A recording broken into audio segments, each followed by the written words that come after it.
نحمده ونصلي على رسوله الكريم اما بعد فاعوذ بالله من الشيطان الرجيم بسم الله الرحمن الرحيم رب اشرح لي صدري ويسر لي امري واحلل عقدة من لساني يفقهوا قولي۔ ناظرین، پروگرام اللہ کے خوبصورت نام کے ساتھ آپ کی خدمت میں حاضر ہوں۔ آج ہم انشاءاللہ اللہ سبحانہ وتعالی کے نام المعطی، عطا کرنے والا کے بارے میں بات کریں گے۔ اللہ سبحانہ وتعالی، اس کی عطا، اس کی بخشش ہر طرف پھیلی ہوئی ہے۔ ہر ایک کو اس کائنات میں جو کچھ بھی ملا ہے وہ سب اسی کا عطیہ ہے، اسی کی دین ہے، اور اس کی بخششیں بے انتہا ہیں۔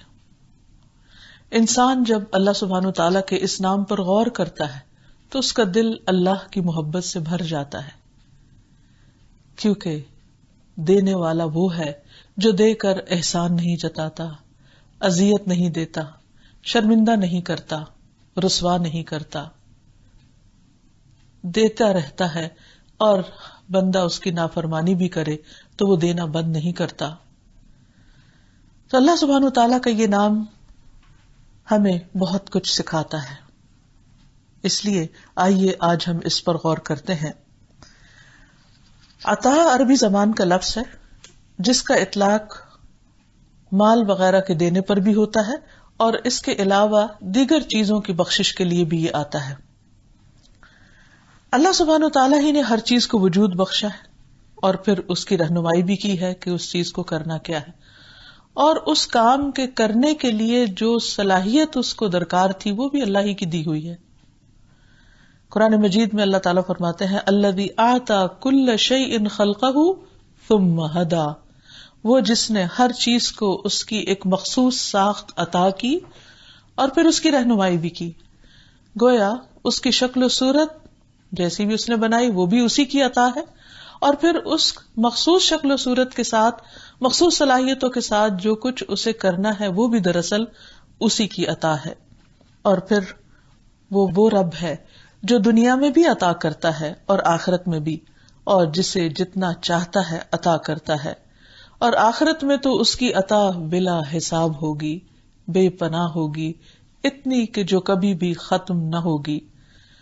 وہ اپنے بندوں کی دعائیں بھی قبول کرتا ہے، اور بندے جو کچھ مانگتے ہیں وہ بھی ان کو عطا کرتا ہے۔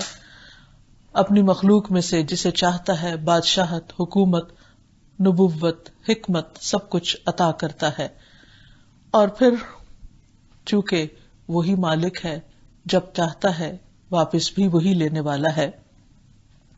جہاں تک رزق کا تعلق ہے تو وہ تو سراسر اسی کی عطا ہے، اسی کی بخشش ہے، اور وہ تمام مخلوق کے رزق کا مالک ہے۔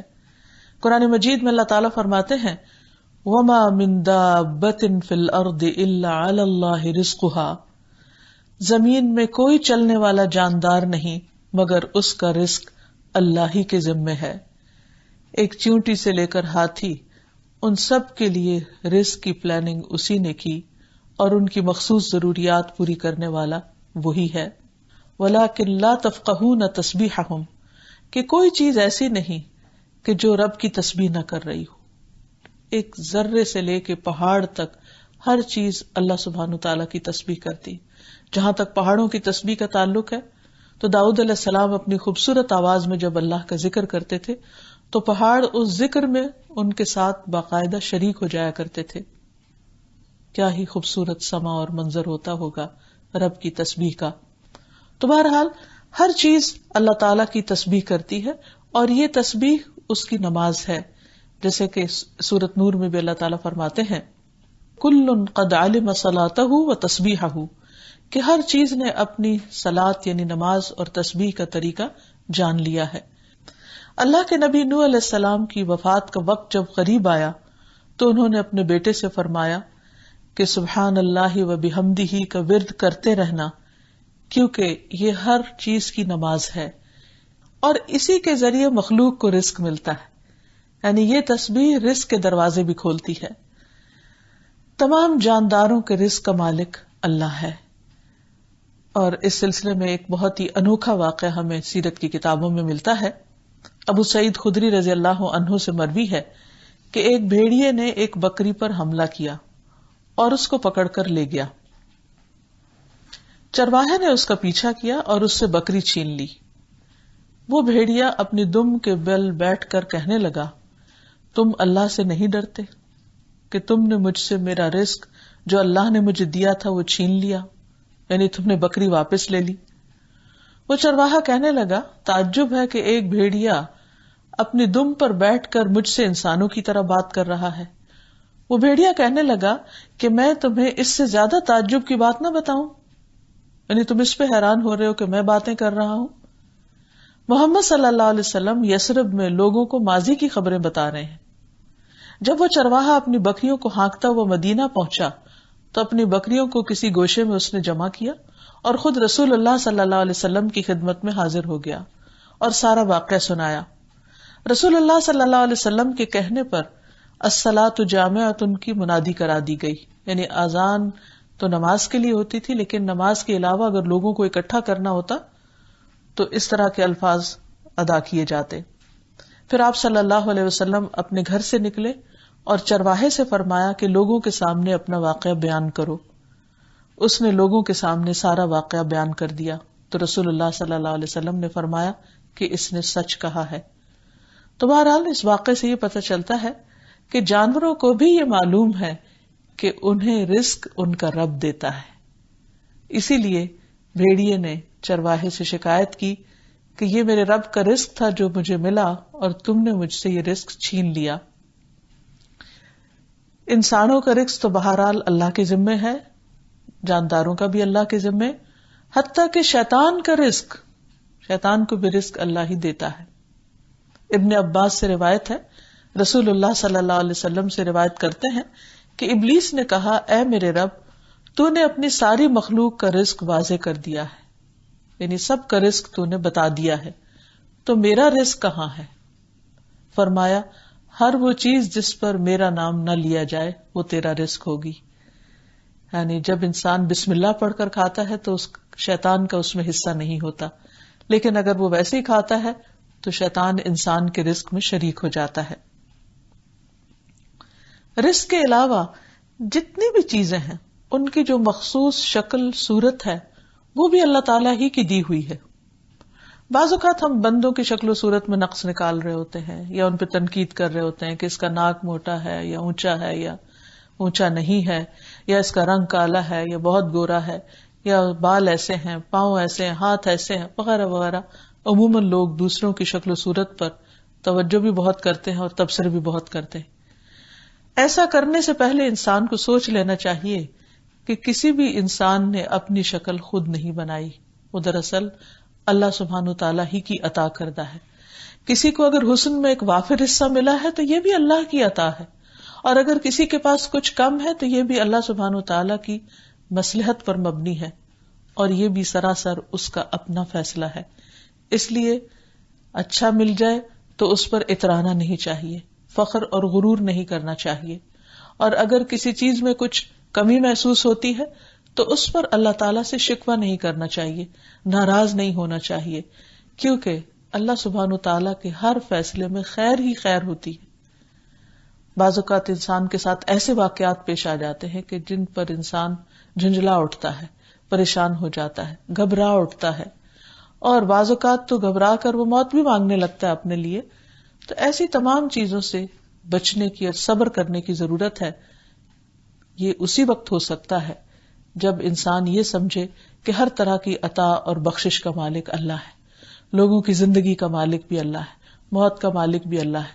اللہ تعالیٰ جب تک جس بندے کے حق میں بھلائی سمجھتا ہے اس کو زندہ رکھتا ہے، اور جب کسی کے حق میں اس کی موت کو بہتر سمجھتا ہے تو اس کو موت عطا کر دیتا ہے. تو بہرحال ہر چیز کی صورت اللہ تعالیٰ کی بنائی ہوئی ہے.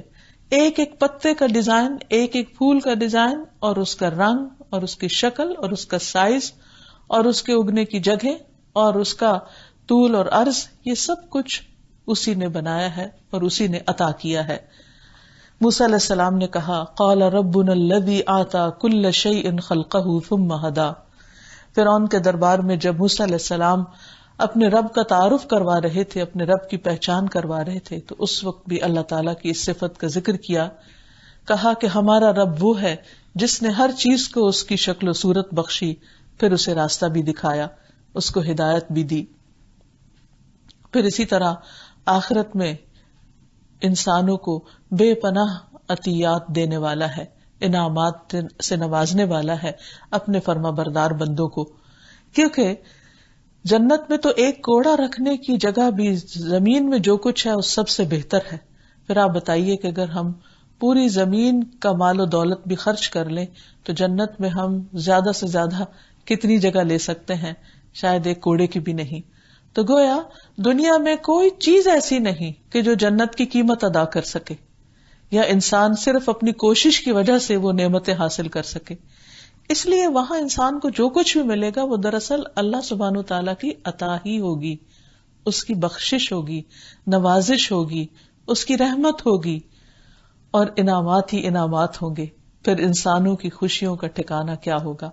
دنیا میں جب کسی انسان کو کچھ ریوارڈ ملتا ہے یا کوئی ایوارڈ ملتا ہے یا کوئی ناموری ملتی ہے تو پھولے نہیں سماتا، حالانکہ وہ انعام کس کی طرف سے ہوتا ہے؟ دنیا ہی کے کسی انسان کی طرف سے یا کسی ایسی اتھارٹی کی طرف سے جو بہرحال اللہ ہی کی مخلوق ہے۔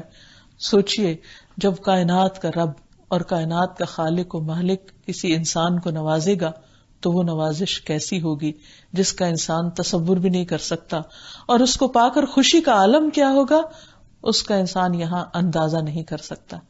اس لیے انسان کی نظر ہمیشہ یہاں سے زیادہ وہاں پر ہونی چاہیے۔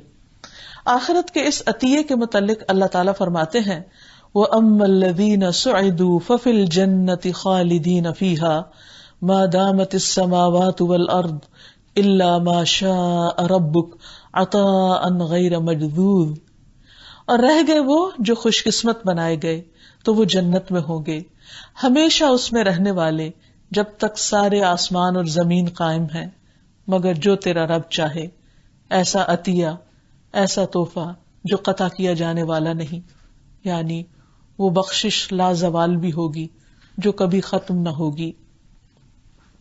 اور مومن کے لیے تو بہت ہی بڑی خوشخبری ہے کہ اس کے لیے دنیا میں بھی اللہ سبحانہ وتعالیٰ کی بخشش اور عنایت ہے، اور آخرت میں بھی اس کے لیے اللہ سبحانہ وتعالیٰ کی رحمتیں ہیں۔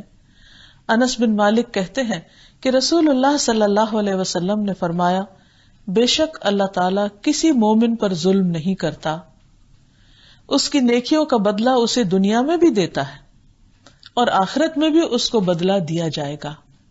رہا کافر تو دنیا میں وہ اللہ کے لیے جو بھی نیک عمل کرتا ہے اسے اس کے بدلے دنیا ہی میں کھلا دیا جاتا ہے، یعنی ان کا بدلہ اس کو دنیا میں مل جاتا ہے۔ جب وہ آخرت کی طرف روانہ ہوگا وہاں اس کی کوئی نیکی ہی نہیں ہوگی کہ اس کو کوئی بدلہ دیا جائے، یعنی ہر نیکی کا بدلہ اس کو یہی مل جائے گا۔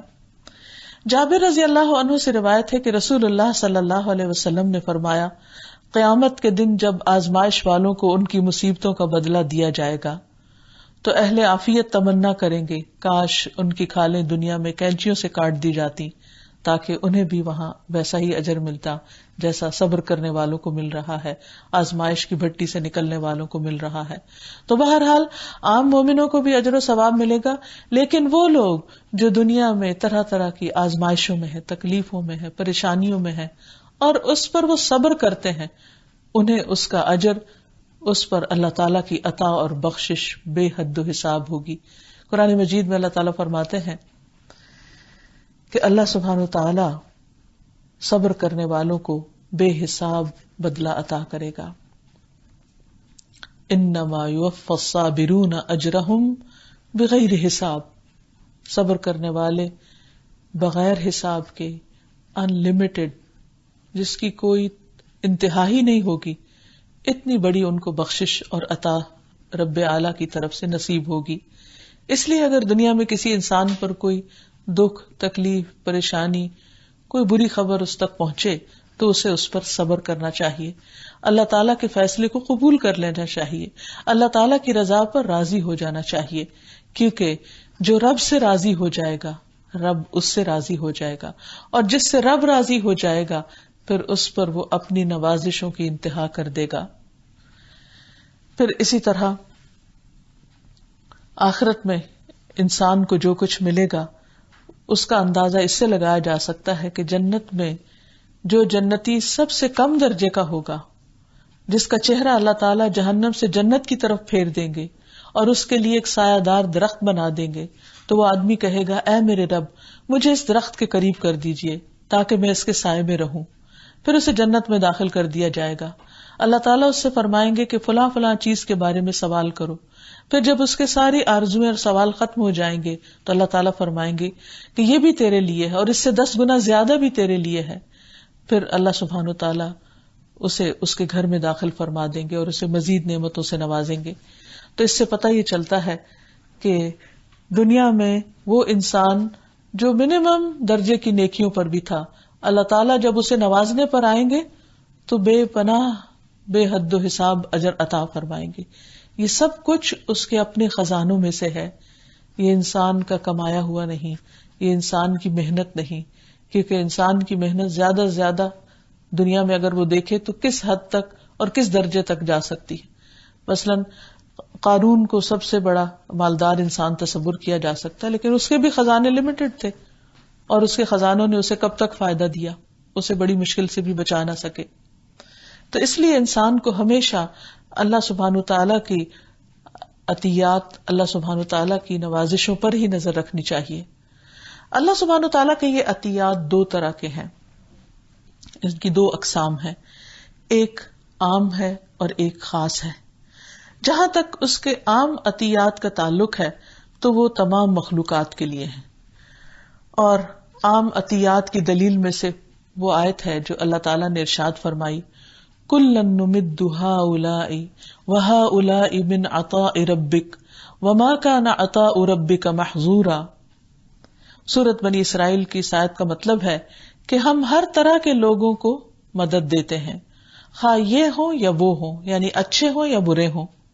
اور یہ بات آپ کے رب کا عطیہ ہے، اور آپ کے رب کا عطیہ کسی پر بند نہیں، یعنی وہ گناہ گاروں کو بھی دیتا ہے، نافرمانوں کو بھی دیتا ہے، ان کو بھی دیتا ہے جو اس کو مانتے ہیں اور ان کو بھی دیتا ہے جو اس کو مانتے نہیں اور دن رات اس کی ناراضگی کے کام کرتے ہیں.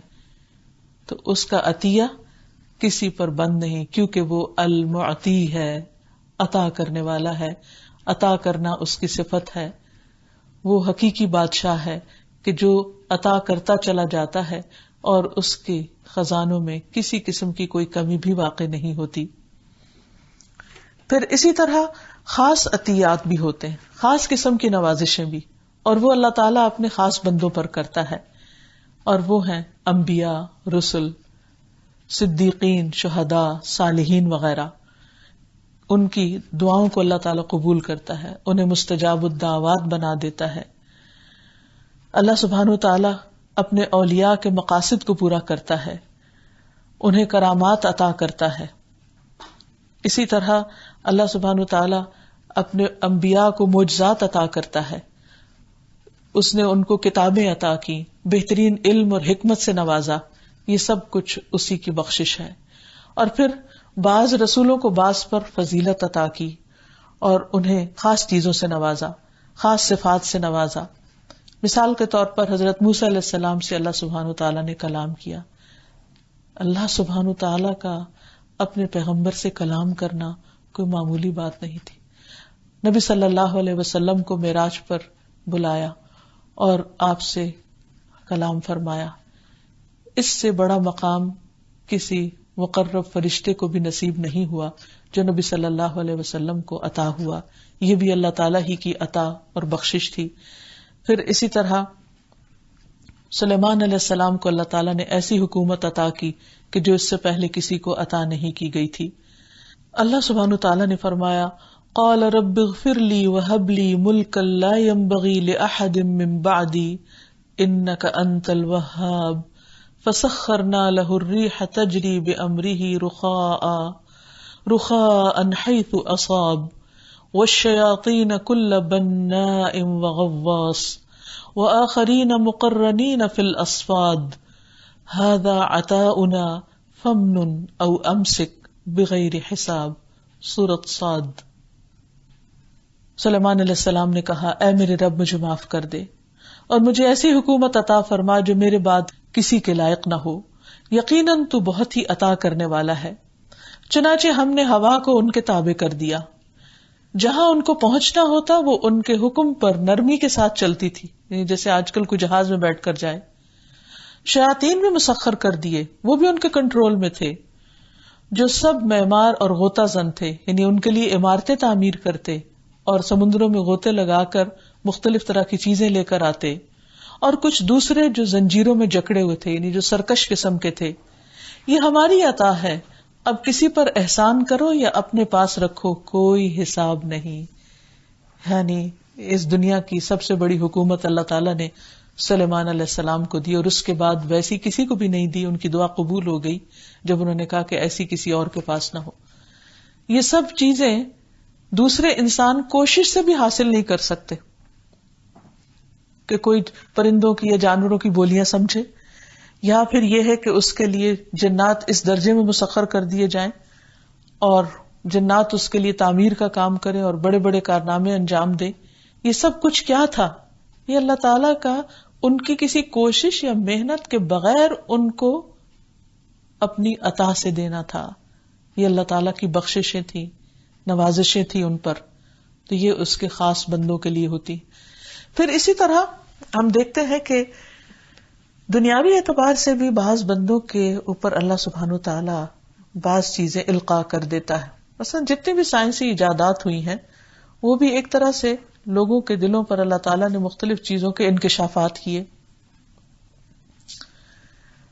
نیوٹن کے لیے گریوٹی کا لا، یہ ہم سب جانتے ہیں اس کے بارے میں، لیکن ایک سیب کو گرتے دیکھ کر اس نے اس سے ایک قانون اخذ کیا۔ حالانکہ دنیا میں ہمیشہ سے سیب گرتے چلے آئے ہیں اور لوگ دن رات چیزوں کا گرنا دیکھتے ہیں، لیکن اس پر ان کو وہ انکشاف نہیں ہوا جو نیوٹن پر ہوا۔ اسی طرح یو نیم اٹ، یعنی بے شمار ایجادات ہیں، بے شمار ایسی چیزیں ہیں کہ جو چند انسان دیکھ پائے دوسروں کے مقابلے میں، یہ بھی دراصل اللہ سبحانہ تعالیٰ کی عطا اور بخشش ہی تھی۔ پھر اللہ سبحانہ تعالیٰ بندوں کی محنت کا اور بندوں کی کوشش کا بھی بہت قدردان ہے۔ بعض اوقات ان کی سخت محنت کے نتیجے میں ان پر اپنی خاص عطا اور بخشش فرماتا ہے، بعض اوقات ان کی کسی نیکی کی وجہ سے ان کو ایسی چیز عطا کر دیتا ہے کہ جو ان کے مقابلے میں دوسروں کے پاس نہیں ہوتی، تو بہرحال یہ اس کی حکمت اور مصلحت پر مبنی ہوتا ہے۔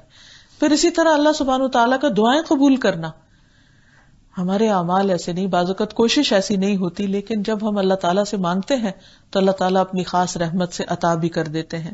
اور انہی میں ہم دیکھتے ہیں کہ جیسے زکریا علیہ السلام کی اولاد کے لیے دعا تھی، وَإِنِّي خِفْتُ الْمَوَالِيَ مِن وَرَائِي وَكَانَتِ امْرَأَتِي عَاقِرًا فَهَبْ لِي مِن لَّدُنكَ وَلِيًّا۔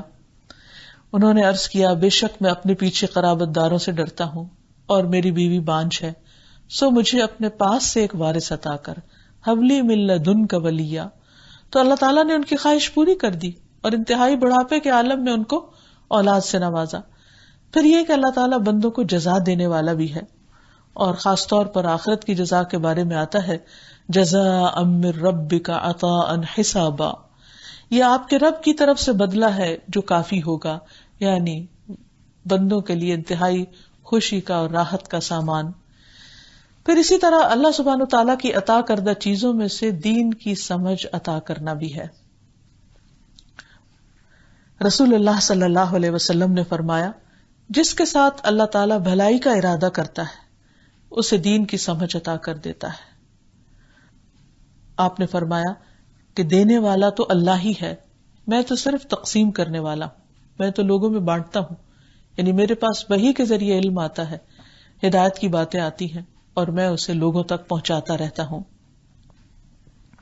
پھر اسی طرح اللہ تعالیٰ جن سے محبت کرتا ہے ان کو ایمان عطا کرتا ہے، اور یہ بھی اللہ تعالیٰ کا خاص عطیہ اور بخشش ہوتی ہے۔ رسول اللہ صلی اللہ علیہ وسلم نے فرمایا، یقیناً اللہ تعالیٰ نے تمہارے درمیان اخلاق کو اسی طرح تقسیم کیا ہے جس طرح رزق تقسیم کیا ہے، اور اللہ تعالیٰ جس سے محبت کرتا ہے اسے بھی دنیا دیتا ہے اور جس سے محبت نہیں کرتا اسے بھی دیتا ہے، لیکن ایمان وہ صرف اس کو دیتا ہے جس سے وہ محبت کرتا ہے۔ تو یہ بھی اللہ سبحانہ تعالیٰ کی خاص عطا ہے۔ پھر اسی طرح محبت، اللہ سبحانہ و تعالیٰ اپنے کچھ بندوں سے محبت کرتا ہے، نہ صرف یہ کہ وہ خود محبت کرتا ہے بلکہ ان کی محبت دوسروں کے دلوں میں بھی ڈال دیتا ہے، فرشتوں کے دلوں میں بھی ڈال دیتا ہے اور بندوں کے دلوں میں بھی ڈال دیتا ہے، اور ان کو خاص قبولیت عطا فرماتا ہے. یہ بھی اللہ تعالیٰ ہی کی عطا ہے. اسی طرح اللہ سبحانہ و تعالیٰ نرمی پر بھی بہت کچھ عطا کرتے ہیں. حضرت عائشہ کہتی ہیں کہ رسول اللہ صلی اللہ علیہ وسلم نے فرمایا، اے عائشہ، اللہ رفیق ہے اور رفق کو پسند کرتا ہے، یعنی نرمی کو پسند کرتا ہے، اور نرمی اختیار کرنے کی بنا پر وہ اس قدر عطا کرتا ہے کہ سختی یا اس کے علاوہ کسی اور وجہ سے اس قدر عطا نہیں کرتا. یعنی اللہ سبحانہ تعالیٰ کو بندوں کے اندر نرمی کرنا بے انتہا پسند ہے کہ وہ دوسرے لوگوں کے ساتھ سہولت کا معاملہ کریں، دوسری مخلوقات کے ساتھ آسانی اور نرمی کا معاملہ فرمائیں. پھر اسی طرح دنیا میں کسی کو جو بھی اقتدار ملا ہے یا حکومت ملی ہے یا کوئی اتھارٹی ملی ہے یا کوئی عہدہ ملا ہے، وہ بھی اللہ سبحانہ تعالیٰ ہی کی عطا ہے کہ وہ کچھ لوگوں میں سے بعض کو چن لیتا ہے اور انہیں دوسروں پر حاکم بنا دیتا ہے. اگر یہ انسانوں کے بس کی بات ہوتی تو پھر ہر انسان صرف حاکم ہوتا اور محکوم کوئی بھی نہ ہوتا، لیکن یہ بھی اللہ تعالیٰ بعض لوگوں کو بعض کے مقابلے میں چن لیتا ہے. جیسے بنی اسرائیل کے واقعے میں بھی آتا ہے کہ اللہ تعالیٰ نے طالوت کو ان کے اوپر لیڈر بنا دیا، حالانکہ اس کے پاس زیادہ مال بھی نہیں تھا، لیکن اللہ سبحانہ تعالیٰ جس کو چاہے جس کام کے لیے چن لے. قرآن مجید میں اللہ تعالیٰ فرماتے ہیں، وَعَدَ اللَّهُ الَّذِينَ آمَنُوا مِنكُمْ وَعَمِلُوا الصَّالِحَاتِ لَيَسْتَخْلِفَنَّهُمْ فِي الْأَرْضِ كَمَا اسْتَخْلَفَ الَّذِينَ مِن قَبْلِهِمْ، کہ تم میں سے جو مومن ہیں اور نیک کام کرتے ہیں ان سے اللہ نے وعدہ کر رکھا ہے کہ وہ انہیں زمین میں ایسی ہی خلافت عطا کرے گا جیسے تم سے پہلے کے لوگوں کو عطا کی تھی. تو بات یہ ہے کہ جب ایک بندے کو یہ بات سمجھ میں آ جائے کہ دینے والا اللہ ہے، عطا کرنے والا اللہ ہے، المعطی اس کا رب ہے، تو پھر اس نام کے اثرات اس کی زندگی پر بھی آنے چاہیے. اس نام کو سمجھنے کے بعد بندے کی زندگی میں کیا تبدیلی آنی چاہیے، اس کا تقاضا کیا ہے؟ اس میں سب سے پہلی بات تو یہ کہ انسان بندوں سے مانگنے سے بچے، بندوں کی طرف مت دیکھے، ان سے لالچ نہ رکھے، ہرس نہ رکھے، جو ان کے ہاتھ میں ہے اس پر نظر نہ رکھے، جو نعمتیں کسی کو ملی ہیں ان پر ان سے حسد نہ کرے اور ان کا برا نہ چاہے، اور اللہ سبحانہ تعالیٰ سے اس کا فضل مانگتا رہے، کیونکہ وہ صاحب فضل ہے. واللہ ذو الفضل العظیم، تو جس کا فضل بہت عظیم ہے پھر اس سے کیوں نہ مانگا جائے بنسبت ان انسانوں کے کہ جو خود محتاج ہیں. قرآن مجید میں اللہ تعالیٰ فرماتے ہیں، وَقَالَ رَبُّكُمُ ادْعُونِي أَسْتَجِبْ لَكُمْ إِنَّ الَّذِينَ يَسْتَكْبِرُونَ عَنْ عِبَادَتِي سَيَدْخُلُونَ جَهَنَّمَ دَاخِرِينَ. سورۃ غافر. اور تمہارے رب نے فرمایا کہ مجھے پکارو، میں تمہاری دعا قبول کروں گا. بے شک وہ لوگ جو میری عبادت سے تکبر کرتے ہیں ان قریب ذلیل ہو کر جہنم میں داخل ہوں گے. یعنی اللہ سبحانہ تعالیٰ کو تکبر پسند نہیں. اور دوسری طرف کیا فرمایا کہ تم مجھ سے مانگو میں دعا قبول کروں گا، یعنی پورے یقین سے مانگو، تم اللہ سے مایوس نہ ہو، نا امید نہ ہو. اور ایک اور جگہ سے ہمیں یہ بھی پتہ چلتا ہے کہ آپ صلی اللہ علیہ وسلم نے فرمایا کہ جو بندہ اللہ سے نہیں مانگتا اللہ تعالیٰ اس سے ناراض ہوتا ہے، اس لیے وہ دینے والا ہے، وہ دینے کو پسند کرتا ہے، دینے سے محبت کرتا ہے. اس لیے جب کوئی بندہ اس سے مانگتا ہے تو یہ مانگنا اس بندے کے حق میں عبادت بن جاتا ہے. یہ دعا جو ہے وہ عبادت ہے. اسی لیے ہم دیکھتے سورۃ فاتح میں اللہ سبحانہ تعالیٰ فرماتے ایاک نعبد و ایاک نستعین، صرف تیری ہی ہم عبادت کرتے ہیں اور صرف تجھی سے ہم مانگتے ہیں، مدد چاہتے ہیں. تو ایک بندہ جب اللہ تعالیٰ سے کوئی چیز مانگتا ہے یا مدد چاہتا ہے تو اللہ تعالیٰ اس سے محبت کرتے ہیں. لیکن بندہ جب بندوں سے مانگنے لگتا ہے تو بندے اس سے ناراض ہونے لگتے ہیں. اسی لیے اللہ تعالیٰ نے بندوں کو منع کیا ہے کہ وہ بندوں کے سامنے اپنی حاجتیں نہ رکھیں.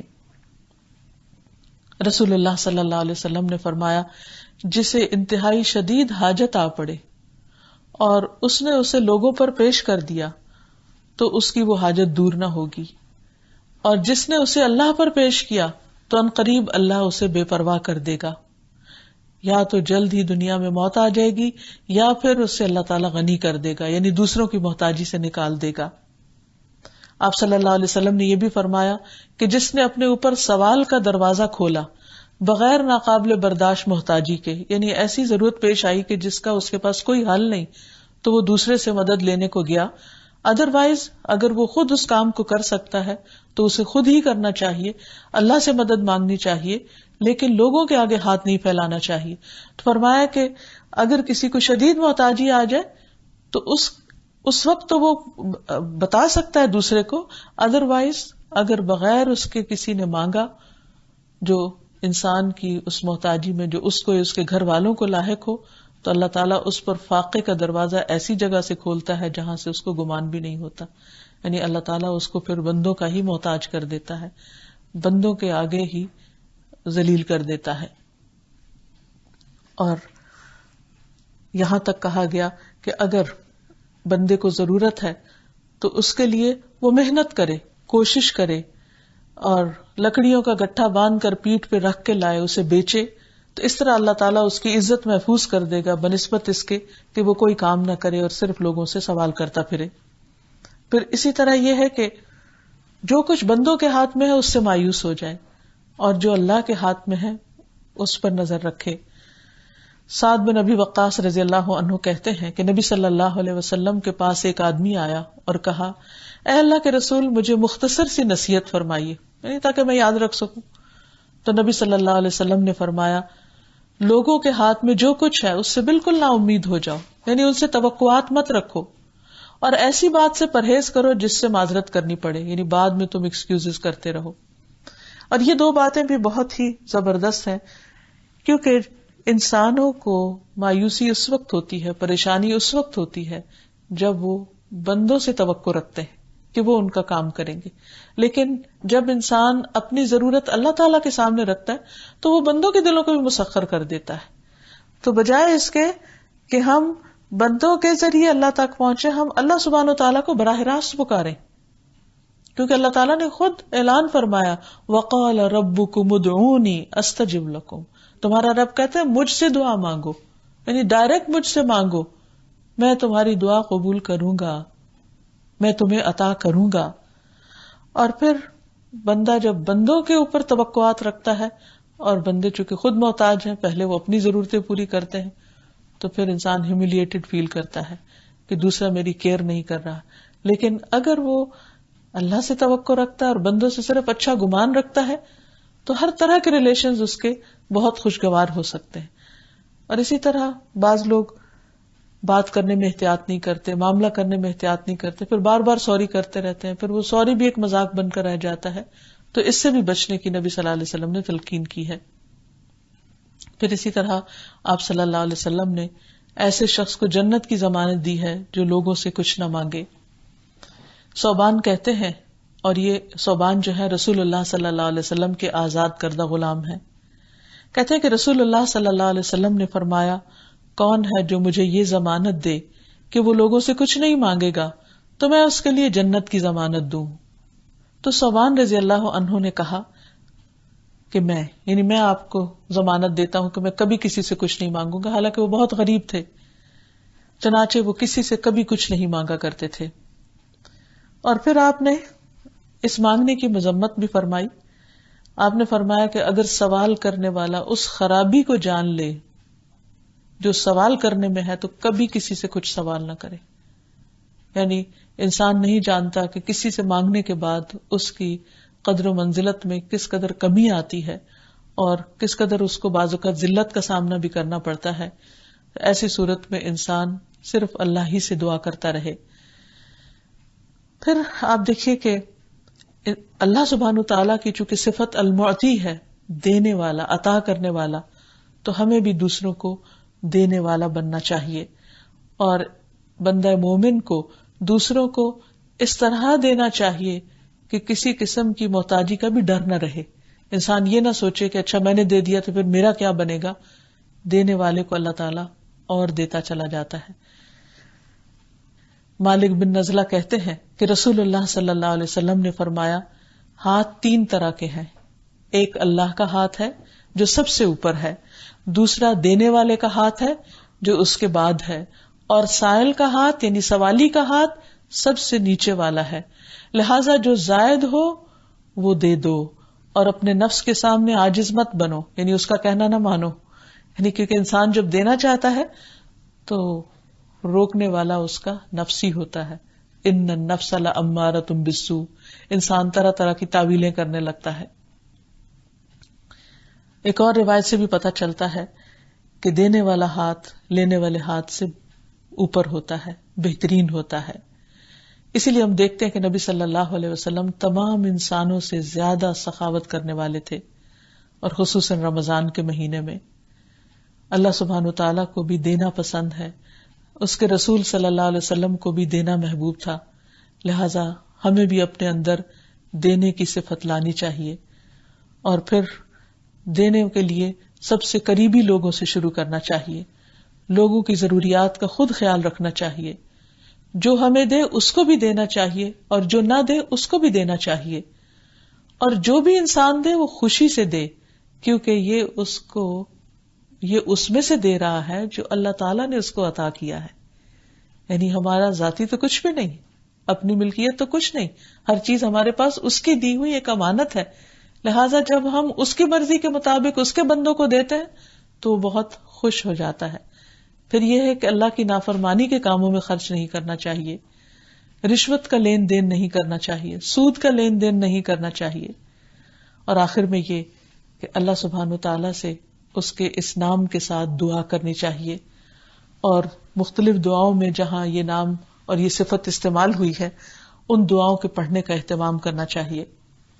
نبی صلی اللہ علیہ وسلم ہر نماز کے بعد دعا کرتے تھے، اللہم لا مانع لما اعطیت ولا معطی لما منعت، کہ اے اللہ جسے تو کچھ دے اسے کوئی روک نہیں سکتا، اور جس سے تو روک لے اسے کوئی دے نہیں سکتا.